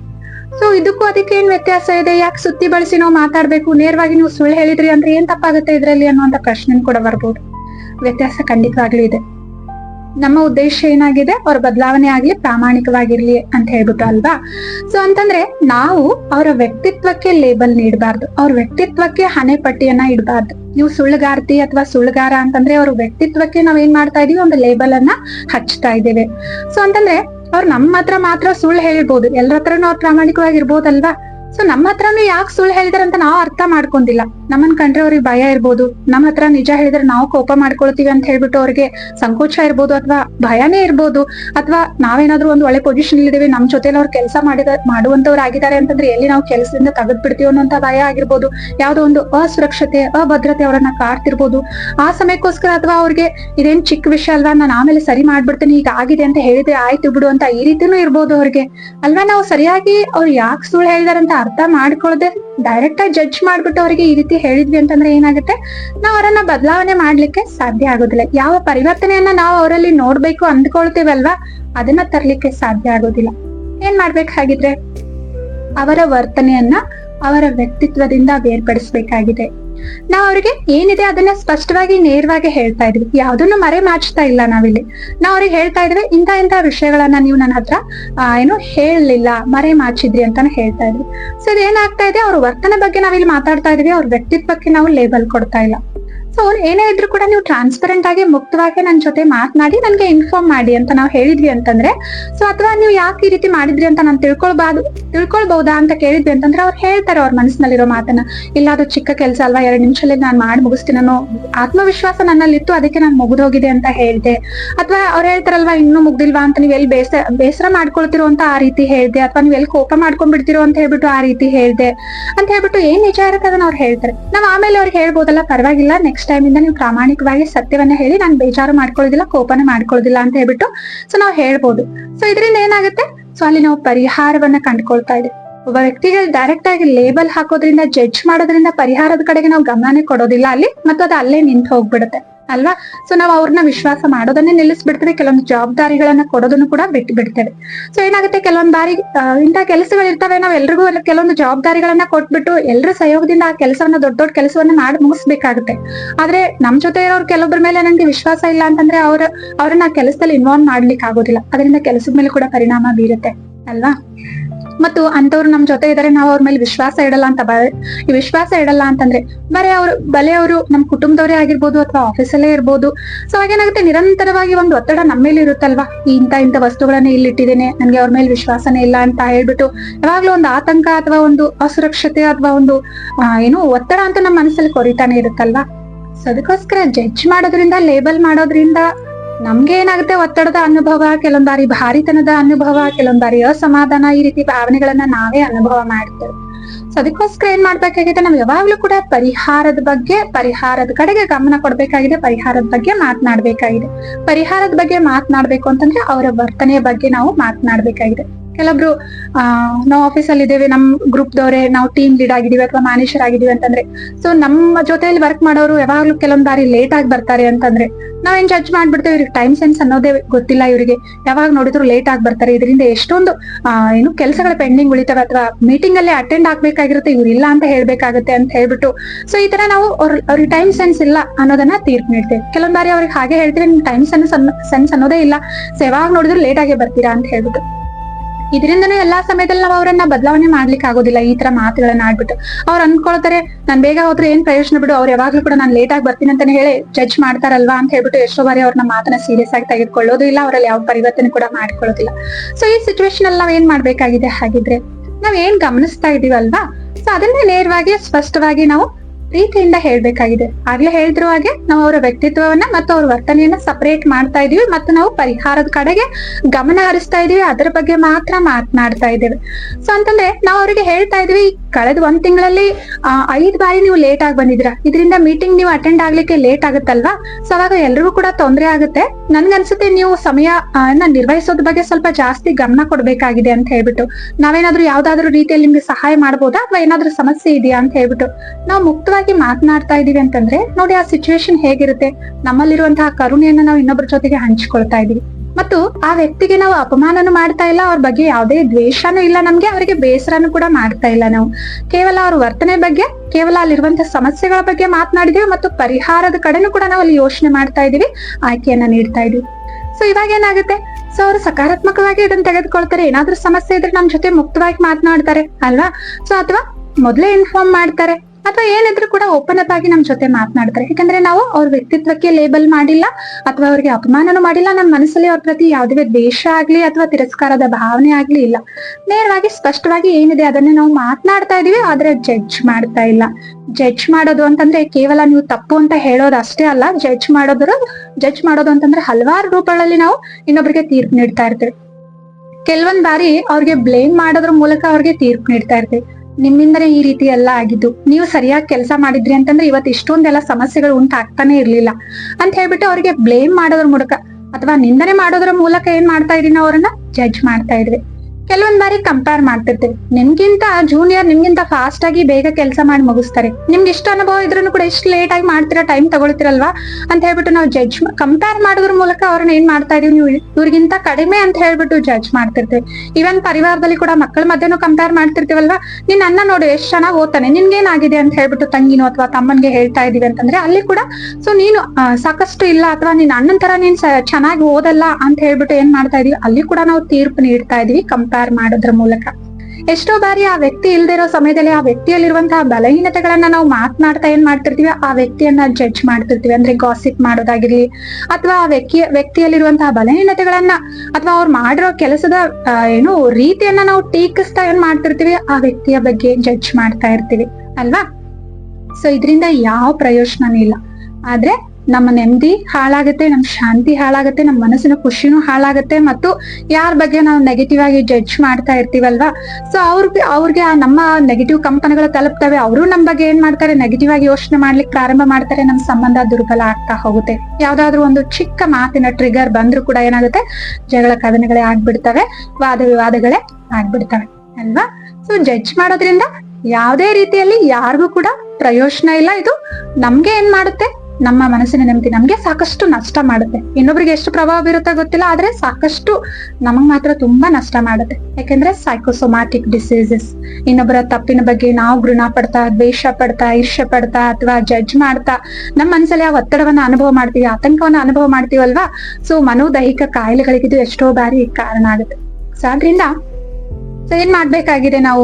ಸೊ ಇದನ್ನ ಜಡ್ಜ್ ಮಾಡೋ ನೇಚರ್ ಇದೆ ಅಲ್ವಾ, ಇದನ್ನ ಖಂಡಿತವಾಗ್ಲೂ ಬದಲಾವಣೆ ಮಾಡ್ಕೊಳ್ಬೇಕಾಗಿದೆ. ಹೇಗ್ ಬದಲಾವಣೆ ಮಾಡ್ಕೊಳ್ಬೇಕಾಗಿದೆ? ನಾನ್ ಜಡ್ಜ್ಮೆಂಟಲ್ ಈ ಸ್ವಭಾವವನ್ನ ಅಥವಾ ಈ ಸಂಸ್ಕಾರವನ್ನ ನಮ್ಮಲ್ಲಿ ನಾವು ಅಳವಡಿಸ್ಕೊಳ್ಬೇಕಾಗಿದೆ. ಪರಿಸ್ಥಿತಿ ಏನಿದೆ ಅಲ್ವಾ, ಅದನ್ನ ಹಾಗೆ ಗಮನಿಸಬೇಕಾಗಿದೆ. ಎಷ್ಟೋ ಬಾರಿ ಏನಾಗುತ್ತೆ ಅಂತಂದ್ರೆ, ನಾವು ಪರಿಸ್ಥಿತಿಯನ್ನ ಮೊದಲು ಗಮನಿಸ್ತೇವೆ, ಆಮೇಲೆ ಅದಕ್ಕೆ ಹೇಗೆ ಸ್ಪಂದಿಸ್ತಾ ಇದೀವಲ್ವಾ, ರೆಸ್ಪಾಂಡ್ ಮಾಡ್ತಾ ಇದೀವಲ್ವಾ, ಅಲ್ಲಿ ನಾವು ಗಮನ ಕೊಟ್ಟಿರೋದಿಲ್ಲ. ಎಷ್ಟೋ ಬಾರಿ ಒಬ್ರಿಗೆ ಮೆಸೇಜ್ ಮಾಡಿರ್ತೇವೆ, ಅವ್ರು ನೋಡಿದಾರಂತ ಗೊತ್ತಾಗಿದೆ, ಅವ್ರು ರಿಪ್ಲೈ ಮಾಡಿಲ್ಲ ಅಂತಂದ್ರೆ ಮನ್ಸು ಏನ್ ಹೇಳಿಕ್ ಶುರು ಮಾಡುತ್ತೆ, ಅವ್ರಿಗೆ ಎಷ್ಟು ಅಹಂಕಾರ ನೋಡಿದ್ರು ಕೂಡ ರಿಪ್ಲೈ ಮಾಡ್ತಾ ಇಲ್ಲ, ಎಷ್ಟು ನೆಗ್ಲಿಜೆನ್ಸಿ, ಅವ್ರಿಗೆ ನನ್ ಬಗ್ಗೆ ಬೆಲೆನೇ ಇಲ್ಲ. ಸೊ ಅಂತ ಹೇಳ್ಬಿಟ್ಟು ಈ ರೀತಿ ಮನಸ್ಸು ಯೋಚನೆ ಮಾಡ್ಲಿಕ್ಕೆ ಪ್ರಾರಂಭ ಮಾಡುತ್ತೆ. ಇಂಥ ಯೋಚನೆಗಳಾದ್ ಬಂದಾಗ ನಮ್ಮ ಭಾವನೆ ಯಾವ ರೀತಿ ಅನುಭವ ಮಾಡ್ತೀವಿ ನಾವು? ಒಂದು ನಿರಾಶೆ, ಒಂದು ಅಸಮಾಧಾನ, ಒಂದ್ಸಲ ಕೋಪ, ಅಥವಾ ಬೇಜಾರು, ಈ ತರದ ಭಾವನೆಗಳ ಅನುಭವ ಮಾಡ್ತೀವಲ್ವಾ. ನಷ್ಟ ಇದು ನಮ್ಗೆ, ಅವ್ರಿಗೆ ನಮ್ಗೆ ಗೊತ್ತಿಲ್ಲ ಅಲ್ವಾ. ಅದ್ರ ಬದಲಾಗಿ ನಾವು ಈ ರೀತಿ ವಿಚಾರ ಮಾಡ್ಲಿಕ್ಕೂ ಕೂಡ ಒಂದು ಆಯ್ಕೆ ಇದೆ. ಅವ್ರು ಮೋಸ್ಟ್ಲಿ ಬಿಸಿ ಆಗಿದಾರೇನೋ, ಅಥವಾ ಅವ್ರಿಗೆ ಟೈಮೇ ಸಿಕ್ಕಿಲ್ವೇನೋ, ಅಥವಾ ಅವ್ರು ಮರ್ತು ಹೋದ್ರೇನೋ, ರಿಪ್ಲೈ ಮಾಡ್ಬೇಕು ಅನ್ಕೊಂಡ್ಬಿಟ್ಟು ಮರ್ತು ಹೋದ್ರೇನೋ, ಅಥವಾ ಅವ್ರು ಯಾವ್ದೋ ಒಂದು ತೊಂದರೆಯಲ್ಲಿ ಇದಾರೇನೋ ಅಂತ ಹೇಳ್ಬಿಟ್ಟು ಈ ರೀತಿಲೂ ಕೂಡ ನಾವು ಯೋಚನೆ ಮಾಡ್ಬೋದು. ಸಾಧ್ಯತೆ ಅಂತೂ ಇರುತ್ತೆ ಅಲ್ವಾ. ಈ ರೀತಿ ಯೋಚನೆ ಮಾಡಿದ್ರಿ ಅಂತಂದ್ರೆ ನೋಡಿ ಯಾವ ರೀತಿ ಭಾವನೆಗಳನ್ನ ಅನುಭವ ಮಾಡ್ತೇವೆ. ಅವ್ರ ಬಗ್ಗೆ ಒಂದು ಸಾಫ್ಟ್ ಕಾರ್ನರ್ ಇರುತ್ತೆ, ಅಥವಾ ಅವ್ರ ಬಗ್ಗೆ ಸ್ವಲ್ಪ ಪರವಾಗಿಲ್ಲ ಬಿಡಿ, ಏನೋ ಬಿಸಿ ಇದಾರೆ ಅನ್ಸುತ್ತೆ, ಆಮೇಲೆ ನಾನೇ ಮಾತಾಡಿದ್ರೆ ಆಯ್ತು ಅಂದ್ಕೊಂಡ್ವಿ ಅಂತಂದ್ರೆ ನಾವು ಶಾಂತವಾಗಿರ್ತೇವೆ, ನೆಮ್ಮದಿಯಾಗಿರ್ತೇವೆ, ನಾವು ಮಾಡುವಂತಹ ಕೆಲಸದ ಮೇಲೆ ಕೂಡ ಗಮನ ಹರಿಸ್ತೇವೆ. ಇಲ್ಲ ಅಂತಂದ್ರೆ ಇದೇ ಒಂದು ಮಾತು ಮನಸ್ಸಲ್ಲಿ ಕೊರಿತಾನೆ ಇರುತ್ತೆ, ಕಿರಿಕಿರಿ ಉಂಟಾಗ್ತಾನೆ ಇರುತ್ತೆ, ನಾವು ಮಾಡುವಂತ ಕೆಲಸದ ಮೇಲೆ ಕೂಡ ಸರಿಯಾಗಿ ಗಮನ ಹರಿಸ್ಲಿಕ್ಕೆ ಆಗೋದಿಲ್ಲ ಅಲ್ವಾ. ಸೊ ಅದಕ್ಕೋಸ್ಕರ ಏನ್ ಮಾಡ್ಬೇಕಾಗಿದೆ? ನಾನ್ ಜಡ್ಜ್ಮೆಂಟಲ್ ಈ ಗುಣವನ್ನ ಅಳವಡಿಸ್ಕೊಳ್ಬೇಕಾಗಿದೆ. ಹೇಗೆ ಅಳವಡಿಸ್ಕೊಳ್ಳೋದು? ಏನ್ ಗಮನಿಸ್ತಾ ಇದೀವಿ ಅದನ್ನ ಮಾತ್ರ ಮಾತಾಡ್ಬೇಕಾಗಿದೆ, ಅದನ್ನ ಮಾತ್ರ ಹೇಳ್ಬೇಕಾಗಿದೆ. ಒಂದ್ ಮಗು ಎಲ್ಲಾ ವಿಷಯದಲ್ಲಿ ಚೆನ್ನಾಗಿದೆ, ಆದ್ರೆ ಸೈನ್ಸ್ ಅಂದ್ರೆ ಸ್ವಲ್ಪ ಡಿಫಿಕಲ್ಟಿ. ಅದಕ್ಕೆ ಸೈನ್ಸ್ ವಿಷಯದಲ್ಲಿ ಕಡಿಮೆ ಮಾರ್ಕ್ಸ್ ತಗೊಳುತ್ತೆ, ಇಲ್ಲಾಂದ್ರೆ ಫೇಲ್ ಆಗುತ್ತೆ ಕೆಲವೊಂದ್ ಬಾರಿ. ಸೊ ಅವಾಗ ಕೆಲವೊಂದ್ ಬಾರಿ ನಾವೇನಂತೇವೆ, ಬುದ್ಧಿ ಸ್ವಲ್ಪ ಕಡಿಮೆ ಅಂತ ಹೇಳ್ಬಿಟ್ಟು ಜನರಿಕ್ ಆಗಿ ನಾವು ಅವ್ರಿಗೆ ಜಡ್ಜ್ ಮಾಡ್ಬಿಟ್ವಿ ಅಂತಂದ್ರೆ ಆ ಮಗುವಿಗೆ ಓದುವಂತ ಉಮಂಗ ಉತ್ಸಾಹನೇ ಕಡಿಮೆ ಆಗ್ಬೋದು, ಕಾನ್ಫಿಡೆನ್ಸೇ ಕಡಿಮೆ ಆಗ್ಬೋದು. ಸೊ ಅದ್ರ ಬದಲಾಗಿ ನಾವ್ ಏನ್ ಮಾಡ್ಬೇಕಾಗಿದೆ? ಏನ್ ಸಿಚುವೇಶನ್ ಇದೆ ಅದನ್ನ ಬಗ್ಗೆ ಮಾತ್ರ ನಾವು ಅಬ್ಸರ್ವ್ ಮಾಡ್ಬೇಕಾಗಿದೆ, ಸಾಕ್ಷಿ ದೃಷ್ಟ ಆಗ್ಬಿಟ್ಟು. ಸೊ ಏನಿದೆ ನೇರವಾಗಿ ಇಲ್ಲಿ ನೋಡ್ಬೋದು ಅಂತಂದ್ರೆ, ಅವ್ರು ಉಳಿದಿದ್ದ ಸಬ್ಜೆಕ್ಟ್ ಅಲ್ಲೆಲ್ಲ ಚೆನ್ನಾಗಿ ಮಾಡ್ತಾರೆ, ಆದ್ರೆ ಸೈನ್ಸ್ ಮಾತ್ರ ಅವರಿಗೆ ಡಿಫಿಕಲ್ಟ್ ಅನ್ಸುತ್ತೆ. ಅವಾಗ ನಾವು ಆ ಮಗುವಿನ ಜೊತೆ ಹೇಗ್ ಮಾತಾಡ್ಬೋದಾಗಿದೆ? ನೀವು ಸ್ವಲ್ಪ ಸೈನ್ಸ್ ಬಗ್ಗೆ ಜಾಸ್ತಿ ಗಮನ ಹರಿಸಿ, ಇದ್ರ ಬಗ್ಗೆ ಸ್ವಲ್ಪ ಜಾಸ್ತಿ ಎಫರ್ಟ್ ಹಾಕಿದ್ರಿ ಅಂದ್ರೆ ಖಂಡಿತವಾಗ್ಲೂ ಇದ್ರಲ್ಲಿ ಕೂಡ ನೀವು ಚೆನ್ನಾಗಿ ಪ್ರೋಗ್ರೆಸ್ ಆಗ್ಲಿಕ್ಕೆ, ಚೆನ್ನಾಗಿ ಸ್ಕೋರ್ ಮಾಡ್ಲಿಕ್ಕೆ ಸಾಧ್ಯ ಇದೆ ಅಂತಂದ್ರೆ. ಸೊ ಏನ್ ಮಾಡ್ತಾ ಇದೀವಿ? ಆ ಮಗುವಿಗೆ ನಾವು ಡಿಸ್ರೆಸ್ಪೆಕ್ಟ್ ಮಾಡ್ತಾ ಇಲ್ಲ, ಅದ್ರ ಆತ್ಮವಿಶ್ವಾಸವನ್ನು ಡಿಸ್ಕರೇಜ್ ಮಾಡ್ತಾ ಇಲ್ಲ, ನಮಗೆ ಆತ್ಮವಿಶ್ವಾಸವನ್ನ ನಾವು ಕಡಿಮೆ ಮಾಡ್ತಾ ಇಲ್ಲ. ಏನ್ ಮಾಡ್ತಾ ಇದೀವಿ? ಪರಿಹಾರದ ಬಗ್ಗೆ ಆ ಮಗುವಿಗೆ ಹೇಳ್ತಾ ಇದೀವಿ. ಆ ಮಗುವಿನ ಗಮನ ಎಲ್ಲಿ ವಹಿಸ್ಬೇಕು ಅದು ಜಾಸ್ತಿ ಅಂತ ಹೇಳ್ತಾ ಇದೀವಿ. ಮತ್ತೆ ಯಾವ ರೀತಿ ಅವರು ಫೋಕಸ್ ಮಾಡ್ಬೇಕು ಅಂತಾನು ಕೂಡ ಪರಿಹಾರದ ಬಗ್ಗೆ ನಾವು ಮಾತನಾಡ್ತಾ ಇದೀವಿ. ಸೊ ಇದರಿಂದ ಏನಾಗುತ್ತೆ? ಸರಿ ಅನ್ಕೊಂಡ್ಬಿಟ್ಟು ಆ ಮಗುನು ಕೂಡ ಅದನ್ನ ಸಕಾರಾತ್ಮಕವಾಗಿ ತೆಗೆದುಕೊಳ್ಳುತ್ತೆ. ಸ್ವಲ್ಪ ವಿಜ್ಞಾನದ ವಿಷಯದ ಮೇಲೆ, ಸೈನ್ಸ್ ವಿಷಯದ ಮೇಲೆ ಜಾಸ್ತಿ ಟೈಮ್ ಕೊಡ್ತಾರೆ, ಎಫರ್ಟ್ ಹಾಕ್ತಾರೆ. ಸೊ ಇದರಿಂದ ಏನಾಗುತ್ತೆ? ಅವರು ಕೂಡ ಪ್ರೋಗ್ರೆಸ್ ಆಗ್ಲಿಕ್ಕೆ ಅಥವಾ ನೆಕ್ಸ್ಟ್ ಬಾರಿ ಚೆನ್ನಾಗಿ ಸ್ಕೋರ್ ಮಾಡ್ಲಿಕ್ಕೆ ಸಾಧ್ಯ ಆಗುತ್ತೆ. ಸೊ ಅದ್ರಿಂದ ಮೊದ್ಲೇನ್ ಮಾಡ್ಬೇಕಾಗಿದೆ? ಏನ್ ನಡೀತಾ ಇದೆ ಹಾಗೇನೆ ಅಬ್ಸರ್ವ್ ಮಾಡ್ಬೇಕಾಗಿದೆ. ಏನಿದೆ ಅಲ್ವಾ ಅದೇ ರೀತಿ ನಾವು ಮಾತಾಡ್ಬೇಕಾಗಿದೆ. ಯಾವುದೇ ರೀತಿ ಹಣೆ ಪಟ್ಟಿ ಕಟ್ಟದೆ, ಲೇಬಲಿಂಗ್ ಮಾಡದೆ, ಅಥವಾ ಯಾವುದೇ ರೀತಿ ಕಂಪ್ಯಾರಿಸನ್ ಮಾಡದೆ, ಯಾವುದೇ ಬ್ಲೇಮ್ ಮಾಡದೆ, ಅಥವಾ ಅವ್ರ ಬಗ್ಗೆ ಯಾವುದೇ ಗಾಸಿಪ್ ಮಾಡದೆ, ಅಥವಾ ಟೀಕೆ ಮಾಡದೆ, ಏನ್ ನೋಡಿದೀನಿ ಅದನ್ನ ಮಾತ್ರ ನಾನು ಹೇಳ್ಬೇಕಾಗಿದೆ. ಕೆಲವೊಂದ್ ಬಾರಿ ಏನಾಗುತ್ತೆ ಅಂದ್ರೆ ಅವ್ರ ಸಾಧನೆಗಳ ಬಗ್ಗೆ, ಅವ್ರ ಬಗ್ಗೆನೆ ಜಾಸ್ತಿ ಮಾತಾಡ್ತಿರ್ತಾರೆ ಅಂತಂದ್ರೆ ಯಾವಾಗ ನಾವ್ ಏನ್ ಹೇಳ್ಬಿಡ್ತೇವೆ? ತುಂಬಾ ದುರಹಂಕಾರ ಇವ್ರಿಗೆ, ಯಾವಾಗ ನೋಡಿದ್ರೆ ತಮ್ಮ ಬಗ್ಗೆನೆ ಜಂಬ ಕೊಚ್ಕೊಳ್ತಿರ್ತಾರೆ ಅಂತ ಹೇಳ್ಬಿಟ್ಟು ನಾವು ಈ ತರ ಲೇಬಲ್ ಹಾಕ್ಬಿಡ್ತೇವೆ. ಅದ್ರ ಬದಲಾಗಿ ನಾವ್ ಏನ್ ಮಾಡ್ಬೇಕಾಗಿದೆ? ಸೊ ಅದ್ರ ಬದಲಾಗಿ ಅವ್ರು ಕಳೆದ 10-15 ನಿಮಿಷದಿಂದ ತಮ್ಮ ಸಾಧನೆಗಳ ಬಗ್ಗೆನೆ ಹೇಳ್ತಾ ಇದ್ರು. ನೋಡಿ ಎನರ್ಜಿ ಹೇಗಿರುತ್ತೆ, ನಿಮ್ ಭಾವನೆ ಹೇಗ್ ಚೇಂಜ್ ಆಗುತ್ತೆ ಅಂತಂದ್ರೆ. ಸೊ ಅವ್ರಿಗೆ ತುಂಬಾ ಜಂಬ ಅಂತಂದ್ರೆ ಒಂದು ಅನ್ಈಸಿ ಆಗಿರುವಂತಹ, ಅಥವಾ ಅವ್ರ ಬಗ್ಗೆ ಒಂದು ಒಳ್ಳೆಯ ಭಾವನೆ ಅಂತ ನಾವು ಅನುಭವ ಮಾಡೋದಿಲ್ಲ ಅಲ್ವಾ. ಸೊ ಅದೇ ಅವರು ಕಳೆದ 10-15 ನಿಮಿಷದಿಂದ ಸೊ ಅವ್ರ ಸಾಧನೆಗಳ ಬಗ್ಗೆನೆ ಮಾತಾಡಿದ್ರು, ಅವ್ರ ಜೀವನದಲ್ಲಿರುವಂತಹ ಒಳ್ಳೇದನ್ನೇ ಅವ್ರು ಮಾತಾಡ್ತಾ ಇದ್ರು ಅಂತಂದ್ರೆ ಈಸಿ ಇರುತ್ತೆ ಎನರ್ಜಿ ನಮ್ದು ಅಲ್ವಾ. ಅವ್ರ ಬಗ್ಗೆ ನಮ್ಗೆ ಯಾವ್ದೇ ದ್ವೇಷ ಆಗ್ಲಿ ಅಥವಾ ಜಲಸಿ ಆಗ್ಲಿ ನಾವು ಅನುಭವ ಮಾಡೋದಿಲ್ಲ. ಸೊ ಅದ್ರಿಂದ ಏನ್ ನೋಡ್ತಾ ಇದ್ದೇನೆ, ನಾನು ಏನ್ ಅಬ್ಸರ್ವ್ ಮಾಡ್ತಾ ಇದ್ದೇನೆ ಅದನ್ನೇ ನಾನು ನೇರವಾಗಿ ಸ್ಪಷ್ಟವಾಗಿ ಹೇಳ್ತಾ ಇದ್ದೇನೆ. ಮತ್ತು ನಾನು ಅವ್ರ ವ್ಯಕ್ತಿತ್ವಕ್ಕೆ ಲೇಬಲ್ ಮಾಡ್ತಾ ಇಲ್ಲ, ಹಣೆ ಪಟ್ಟಿಯನ್ನ ಕಟ್ತಾ ಇಲ್ಲ. ನಾನು ಅವರ ವರ್ತನೆಯ ಬಗ್ಗೆ ಮಾತನಾಡ್ತಾ ಇದ್ದೇನೆ ಮತ್ತು ಪರಿಹಾರದ ಬಗ್ಗೆ ಮಾತನಾಡ್ತಾ ಇದ್ದೇನೆ. ಅವ್ರಿಗೆ ಯಾವುದೇ ರೀತಿಯಲ್ಲಿ ನಾನು ಡಿಸ್ರೆಸ್ಪೆಕ್ಟ್ ಮಾಡ್ತಾ ಇಲ್ಲ, ಗೌರವಾನ್ವಿತವಾಗಿ ಫ್ರೆಂಡ್ಲಿ ಆಗಿನೇ ಮಾತನಾಡ್ತಾ ಇದ್ದೇನೆ. ಸೊ ಈ ರೀತಿ ಅಬ್ಸರ್ವ್ ಮಾಡೋದಾಗಿದೆ ಮೊದಲು, ಸಾಕ್ಷಿ ಆಗ್ಬಿಟ್ಟು, ಮತ್ತೆ ಏನ್ ನೋಡ್ತಾ ಇದೀವಿ ಅದನ್ನ ಮಾತ್ರನೇ ಹೇಳ್ಬೇಕಾಗಿದೆ. ಎರಡನೇದಾಗಿ ಯಾಕೆ ನಾವು ಇನ್ನೊಬ್ರಿಗೆ ಅಷ್ಟೊಂದು ಜಡ್ಜ್ ಮಾಡ್ತೀವಿ ಅಂತಂದ್ರೆ, ಒಂದು ಕಾರಣ ತುಂಬಾ ಆಳವಾಗಿರೋದು ಅಂತಂದ್ರೆ ನಾವ್ ಯಾವಾಗ್ಲೂ ನಮ್ಮನ್ನೇ ಜಡ್ಜ್ ಮಾಡ್ತಾ ಇರ್ತೀವಿ. ಸೊ ನಮ್ ಬಗ್ಗೆನೇ ಒಂದು ಅಸಂತುಷ್ಟತೆ ಅನ್ನೋದಿರುತ್ತೆ, ನಮ್ ಬಗ್ಗೆನೇ ನಾವು ಇನ್ನೊಬ್ರ ಜೊತೆ ಕಂಪೇರ್ ಮಾಡ್ಕೊಳ್ತಾ ಇರ್ತೇವೆ, ನಮ್ ಬಗ್ಗೆನೇ ನಾವು ಕ್ರಿಟಿಸೈಸ್ ಮಾಡ್ತಿರ್ತೇವೆ, ನಮ್ಮಲ್ಲೇ ಒಂದು ಸೆಲ್ಫ್ ಲೋ ಎಸ್ಟೀಮ್, ನಮ್ ಬಗ್ಗೆನೇ ಒಂದು ಕೀಳರಿಮೆ ಅನ್ನೋದಿರುತ್ತೆ, ನಮ್ ಬಗ್ಗೆನೇ ನಮ್ಗೆ ಆತ್ಮವಿಶ್ವಾಸ ಕಡಿಮೆ ಇರುತ್ತೆ. ಏನಾದ್ರೂ ಒಂದು ಚಿಕ್ಕ ಪುಟ್ಟ ಕೆಲಸ ಮಾಡೋದ್ರಲ್ಲಿ ನನ್ನಿಂದ ತಪ್ಪಾಗೋಯ್ತು ಅಂತಂದ್ರೆ ನನ್ಗೆ ಗೊತ್ತು ನನ್ನಿಂದ ಇಷ್ಟು ಆಗೋದಿಲ್ಲ ಅಂತ ಹೇಳ್ಬಿಟ್ಟು ಯಾವಾಗ್ಲೂ ಹಿಂಗೆ ಮಾಡ್ತೀನಿ ನಾನು, ಅದಕ್ಕೆ ನಾನು ಇದನ್ನ ಮಾಡ್ಲಿಕ್ಕೆ ಹೋಗೋದಿಲ್ಲ. ಒಂದು ಡಿಸಿಷನ್ ತಗೊಳ್ಳೋದ್ರಲ್ಲೇ ಆಗಿರ್ಬೋದು, ನಾನು ತೆಗೆದುಕೊಂಡಂತ ಡಿಸಿಷನ್ ಸಕ್ಸಸ್ ಆಗ್ಲಿಲ್ಲ ಅಂದ್ರೆ ನನ್ಗೆ ಗೊತ್ತು ನನ್ ಡಿಸಿಷನ್ ಪವರ್ ಇಲ್ಲ ಅಂತ ಹೇಳ್ಬಿಟ್ಟು ಯಾವಾಗ್ಲೂ ಹಿಂಗೆ ಆಗುತ್ತೆ. ಅಥವಾ ಒಂದು ಯೋಚನೆ ಮಾಡಿದೆ, ಒಂದು ಪ್ಲಾನ್ ಮಾಡಿದೆ, ಅದಕ್ಕೆ ತಕ್ಕಂತೆ ಆಗ್ಲಿಲ್ಲ ಅಂತಂದ್ರೆ ನನ್ ಗೊತ್ತು ನನ್ ಪ್ಲಾನಿಂಗ್ ಕೆಪಾಸಿಟಿ ಇಲ್ಲ, ಅಥವಾ ನಾನು ಪ್ಲಾನ್ ಮಾಡಿದ್ದೆ ನಾನು ಅಂದ್ಕೊಂಡಿದ್ದೆ ಯಾವತ್ತೂ ಆಗಲ್ಲ ಅಂತ ನನ್ ಗೊತ್ತು ಬಿಡು ಅಂತ ಹೇಳ್ಬಿಟ್ಟು ನಮ್ಮನ್ನೇ ನಾವು ಕ್ರಿಟಿಸೈಸ್ ಮಾಡ್ತೇವೆ, ನಮ್ಮನ್ನ ನಾವು ಜಡ್ಜ್ ಮಾಡ್ತೇವೆ. ನಾನು ಅವ್ರಿಗಿಂತ ಕಡಿಮೆ ಇದ್ದೇನೆ, ಅವರಷ್ಟೆಲ್ಲ ನಾನು ಸಾಧನೆ ಮಾಡಿಲ್ಲ, ನಮ್ಮನ್ನ ನಾವು ಕಂಪೇರ್ ಮಾಡ್ಕೊಳ್ತೇವೆ ಅಂತಂದ್ರೆ ಸೊ ಈ ನೇಚರ್ ಏನಾಗುತ್ತೆ, ಇನ್ನೊಬ್ರಿಗೆ ನಾವ್ ಏನ್ ಮಾಡ್ಬಿಡ್ತೇವೆ, ಅದನ್ನೇ ಬಳಸ್ಬಿಡ್ತೇವೆ. ಅಂದ್ರೆ ಯಾವಾಗ ನಾವು ಸ್ವಯಂನ ಆಕ್ಸೆಪ್ಟ್ ಮಾಡ್ತೇವೆ, ಸ್ವಯಂನ ಅಪ್ರಿಶಿಯೇಟ್ ಮಾಡ್ತೇವೆ, ಸ್ವಯಂನ ಬಗ್ಗೆ ಸೆಲ್ಫ್ ರೆಸ್ಪೆಕ್ಟ್ ಇರುತ್ತೆ, ಸ್ವಯಂಗೆ ನಾವು ಬೆಲೆ ಕೊಡ್ತೀವಲ್ವಾ, ಆ ನೇಚರ್ ಏನಾಗುತ್ತೆ ಇನ್ನೊಬ್ರಿಗೂ ನಾವು ಕೊಡ್ತೇವೆ, ಇನ್ನೊಬ್ರನ್ನು ಆಕ್ಸೆಪ್ಟ್ ಮಾಡ್ತೇವೆ, ಇನ್ನೊಬ್ರಿಗೂ ಕೂಡ ಬೆಲೆ ಕೊಡ್ತೇವೆ, ಇನ್ನೊಬ್ರ ಜೊತೆನೂ ನಾವು ಪ್ರೀತಿಯಿಂದ ಮಾತಾಡ್ತೇವೆ. ಎಷ್ಟೋ ಬಾರಿ ನಾವು ನಮ್ ಜೊತೆನೆ ತುಂಬಾ ಕಠಿಣವಾಗಿ ಮಾತನಾಡ್ತಾ ಇರ್ತೇವೆ. ಸೊ ಅದೇ ಸಂಸ್ಕಾರ ಏನಾಗುತ್ತೆ, ಇನ್ನೊಬ್ರ ಜೊತೆನೂ ನಾವು ಕಠಿಣವಾಗಿ ಮಾತನಾಡ್ಲಿಕ್ಕೆ ಕಾರಣ ಆಗುತ್ತೆ. ಸೊ ಆದ್ರಿಂದ ಸೊ ಮೊದಲು ಸೆಲ್ಫ್ ಕ್ರಿಟಿಸಿಸಮ್ ಅಥವಾ ಸೆಲ್ಫ್ ಬ್ಲೇಮ್ ಮಾಡೋದು ಅಥವಾ ಸೆಲ್ಫ್ ಜಡ್ಜ್ ಮಾಡೋದನ್ನ ನಾವು ಬಿಡಬೇಕಾಗಿದೆ. ಸ್ವಯಂನ ಜೊತೆ ಪಾಸಿಟಿವ್ ಆಗಿ ಮಾತನಾಡ್ಕೊಳ್ಬೇಕಾಗಿದೆ. ಪಾಸಿಟಿವ್ ಸೆಲ್ಫ್ ಟಾಕ್ ಅಂತ ಹೇಳ್ತಾರೆ. ಪರವಾಗಿಲ್ಲ ಏನಾದ್ರೂ ತಪ್ಪಾದ್ರೆ. ಸೊ ಎಷ್ಟೋ ಬಾರಿ ನಾವು ಎಷ್ಟೊಂದು ಪ್ಲಾನ್ ಗಳನ್ನ ಮಾಡಿರ್ತೇವೆ, ಟು ಡೂ ಲಿಸ್ಟ್ ಮಾಡಿರ್ತೇವೆ, ಇವತ್ತು ಇದನ್ನು ಎಲ್ಲ ಮಾಡಿ ಮುಗಿಸ್ಬೇಕು ಅಂತ, ಮಾಡಿರ್ಲಿಕ್ಕಿಲ್ಲ ಅಲ್ವಾ. ಒಂದ್ 5 ಪ್ಲಾನ್ ಮಾಡಿದ್ದೆ, ಅದ್ರಲ್ಲಿ 2 ಕೆಲಸ ಮಾಡಿದ್ದೇನೆ, ಬೇಜಾರಾಗುತ್ತಲ್ವಾ. ಸೊ ಅವಾಗ ಏನಕ್ಕೆ ಬೇಜಾರಾಯ್ತು, ನನ್ನಿಂದ ಇಷ್ಟು ಆಗೋದಿಲ್ಲ, ನಾನು ಏನ್ ಮಾಡಿದ್ರು, ನಾನು ಏನ್ ಅನ್ಕೊಂಡ್ರು ಆಗೋದಿಲ್ಲ ಅಂತ ಹೇಳ್ಬಿಟ್ಟು ಈ ರೀತಿ ಜಡ್ಜ್ ಮಾಡೋದ್ರಿಂದ ಬೇಜಾರಾಗುತ್ತೆ. ಅವಾಗ ಏನ್ ಮಾಡ್ಬೇಕಾಗಿದೆ, ಪರವಾಗಿಲ್ಲ ನಾನು 2 ಮಾಡಿದ್ನಲ್ವಾ, ಈ ಉಳಿದನ್ನ ಯಾವ ರೀತಿ ನಾನು ನಾಳೆ ಮಾಡಿ ಮುಗಿಸ್ಬೇಕು ಅಂತ ಹೇಳ್ಬಿಟ್ಟು ನಾನು ಆಕ್ಸೆಪ್ಟ್ ಮಾಡಿದೆ ಮತ್ತು ಯೋಚನೆ ಮಾಡಿದೆ ಇದನ್ನ ಹೇಗ್ ಕಂಪ್ಲೀಟ್ ಮಾಡ್ಬೇಕು ಅಂತಂದ್ರೆ ಸೊ ನನ್ ಬಗ್ಗೆ ನನ್ಗೇನೆ ಈಸಿ ನೇಚರ್ ಇರುತ್ತೆ, ಆಕ್ಸೆಪ್ಟ್ ಮಾಡ್ತೇನೆ, ಕಠಿಣತೆಯ ಅನುಭವ ನಾನ್ ಮಾಡೋದಿಲ್ಲ ನನ್ ಬಗ್ಗೆ ಅಲ್ವಾ. ಈ ರೀತಿ ಸ್ವಯಂನೊಂದಿಗೆ ಮೊದಲು ಸೆಲ್ಫ್ ಕಂಪ್ಯಾಷನ್, ಸ್ವಯಂನ ಬಗ್ಗೆ ಕರುಣೆಯನ್ನ ನಾವು ತೋರಿಸ್ಕೊಂಡ್ವಿ, ಅನುಭವ ಮಾಡಿದ್ವಿ, ಸ್ವೀಕಾರದ ಮನೋಭಾವ ಇಟ್ಕೊಂಡ್ವಿ ಅಂತಂದ್ರೆ ಅವಾಗ ಖಂಡಿತವಾಗ್ಲೂ ಇನ್ನೊಬ್ಬರ ಬಗ್ಗೆ ನಾವು ಕರುಣೆಯನ್ನ ತೋರಿಸ್ತೇವೆ. ಸ್ವಯಂನ ಅರ್ಥ ಮಾಡ್ಕೊಂಡ್ವಿ ಅಂತಂದ್ರೆ ಇನ್ನೊಬ್ಬರನ್ನು ಅರ್ಥ ಮಾಡ್ಕೊಳಿಕ್ ಸಾಧ್ಯ ಆಗುತ್ತೆ. ಸ್ವಯಂನ ಬಗ್ಗೆ ಕಾಳಜಿ ಪ್ರೀತಿಯನ್ನ ವಹಿಸಿದ್ವಿ ಅಂತಂದ್ರೆ ಇನ್ನೊಬ್ರ ಜೊತೆನೂ ಕೂಡ ನಾವು ಪ್ರೀತಿಯಿಂದ ವ್ಯವಹಾರ ಮಾಡ್ತೇವೆ, ಕಾಳಜಿಯನ್ನ ವಹಿಸ್ತೇವೆ.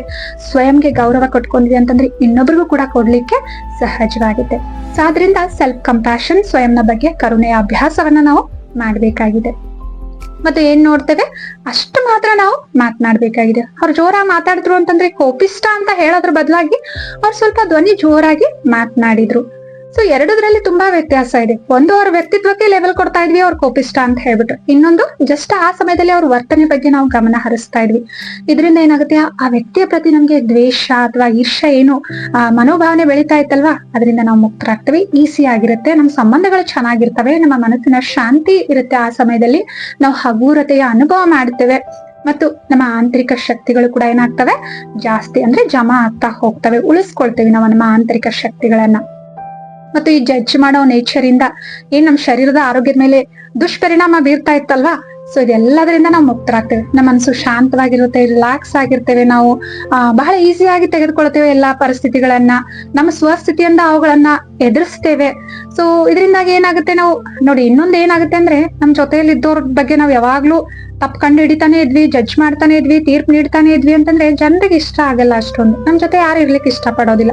ಅಯ್ಯೋ ಅವ್ರ ಏನ್ ಮಾಡಿದ್ರು ಸರಿ ಆಗಲ್ಲಪ್ಪ ಅವ್ರಿಗೆ, ನಾನ್ ಅವ್ರ ಜೊತೆ ಕೆಲಸ ಮಾಡಲ್ಲ, ನಾನ್ ಅವ್ರ ಜೊತೆ ಇರಲ್ಲ ಅಂತ ಹೇಳ್ಬಿಟ್ಟು ಎಷ್ಟೋ ಬಾರಿ ಈ ರೀತಿ ಹೇಳ್ತೀವಲ್ವಾ. ಅಂದ್ರೆ ಎಷ್ಟೋ ಬಾರಿ ನಮ್ಮ ಈ ಸ್ವಭಾವ ಏನಾಗುತ್ತೆ, ಒಂಟಿತನವನ್ನ, ಅದು ಕೆಲಸದ ವಿಷಯದಲ್ಲೇ ಆದ್ರೂ ಆಗಿರ್ಬೋದು, ಕೆಲವೊಂದ್ ಬಾರಿ ಪರಿವಾರದಲ್ಲೇ ಆಗಿರ್ಬೋದು, ನಾವು ಕೆಲವೊಂದ್ ಬಾರಿ ಒಂಟಿತನವನ್ನ ಅನುಭವ ಮಾಡ್ಬೇಕಾದ ಪರಿಸ್ಥಿತಿ ಬರುತ್ತೆ.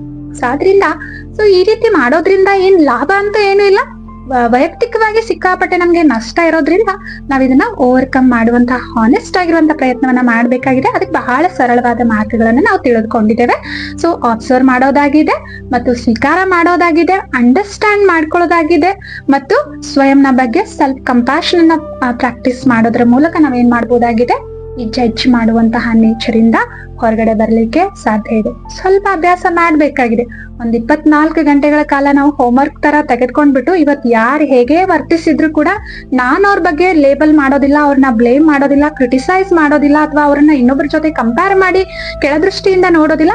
ಏನಿದೆ ಅದನ್ನ ಮಾತ್ರ ನಾನು ನೋಡ್ತೇನೆ, ಅದನ್ನ ಮಾತ್ರ ನಾನು ಮಾತಾಡ್ತೇನೆ ಅಂತ ಹೇಳ್ಬಿಟ್ಟು ನಾವೇ ಸ್ವಲ್ಪ ಹೋಮ್ವರ್ಕ್ ಕೊಟ್ಕೊಂಡ್ಬಿಟ್ಟು ಈ ರೀತಿ ನಮ್ ಬಗ್ಗೆ ನಾವೇ ಚೆಕ್ ಮಾಡ್ಕೊಂಡ್ವಿ, ಗಮನ ಹರಿಸಿದ್ವಿ ಅಂತಂದ್ರೆ ಖಂಡಿತವಾಗೂ ಈ ಜಡ್ಜ್ ಮಾಡೋ ನೇಚರ್ ಇಂದ, ತೀರ್ಪು ಕೊಡುವಂತ ನೇಚರ್ ಇಂದ ಹೊರಗಡೆ ಬರ್ಲಿಕ್ಕೆ ಸಾಧ್ಯ ಇದೆ. ಮತ್ತು ಸದಾ ನಾವು ಆರೋಗ್ಯವಾಗಿ, ಮಾನಸಿಕವಾಗಿನೂ ಕೂಡ, ಶಾರೀರಿಕವಾಗಿನೂ ಕೂಡ ನಮ್ಮ ಸಂಬಂಧಗಳು ಕೂಡ ಚೆನ್ನಾಗಿರ್ಲಿಕ್ಕೆ ಸಾಧ್ಯ ಇದೆ. ಸಾಕಷ್ಟು ಲಾಭದ ಅನುಭವನ ನಾವು ಮಾಡ್ಲಿಕ್ಕೆ ಪ್ರಾರಂಭ ಮಾಡ್ತೀವಿ. ಮತ್ತು ಎಲ್ಲರ ಪ್ರತಿನೂ ಏನಾಗುತ್ತೆ, ನಾವು ಎಲ್ಲರಲ್ಲಿ ಕೂಡ ಒಳ್ಳೆದನ್ನ, ಅವ್ರ ವಿಶೇಷತೆಗಳನ್ನ ನೋಡೋದ್ರ ಕಡೆ ಗಮನ ಹರಿಸ್ತೇವೆ. ಇಲ್ಲ ಅಂತಂದ್ರೆ ಜಡ್ಜ್ ಮಾಡ್ತಾ ಇದ್ರೆ ಯಾವಾಗ್ಲೂ ಕೂಡ ಇನ್ನೊಬ್ಬರ ನ್ಯೂನತೆಗಳನ್ನ, ಬಲಹೀನತೆಗಳನ್ನ ನೋಡೋದ್ರ ಕಡೆನೆ ಗಮನ ಹೋಗ್ತಾ ಇತ್ತು.